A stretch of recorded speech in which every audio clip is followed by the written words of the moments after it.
Hello everyone, তোমরা সবাই কেমন আছো? আজ আমি তোমাদের সঙ্গে তালের বড়া রেসিপি নিয়ে চলে এসেছি। তো তোমরা দেখতে থাকো আমি কিভাবে তালের বড়া বানাই।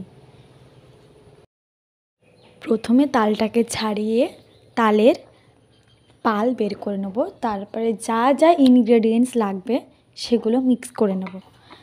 তারপর আমাদের এবার ভাজার জন্য রেডি হতে হবে। তো ভাজার জন্য ফার্স্ট আমি তেলটাকে গরম করে নিয়েছিলাম। তারপরে সেই পালগুলোকে মিক্স করার পর ছোট ছোট গোল করে আমি তেলের মধ্যে ছেড়ে দিলাম। তারপর এখন ফ্রাই হওয়ার পালা। দেখা যাক আমার তালের বড়াটা ঠিক কেমন আসে। একটু একটু করে নাড়ার পর লাল হয়ে যাবে বড়াগুলো। ফার্স্ট আমি সেগুলোকে ধীরে ধীরে উলট পালট করে লাল করে ভেজে নেব। তারপরে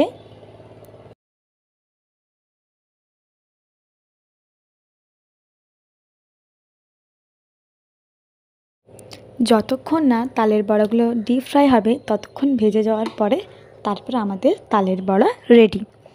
তো তালের বড়াটা কেমন হয়েছে তোমরা সবাই দেখো, তারপরে আমার পাশে থেকো এবং সাপোর্ট করো।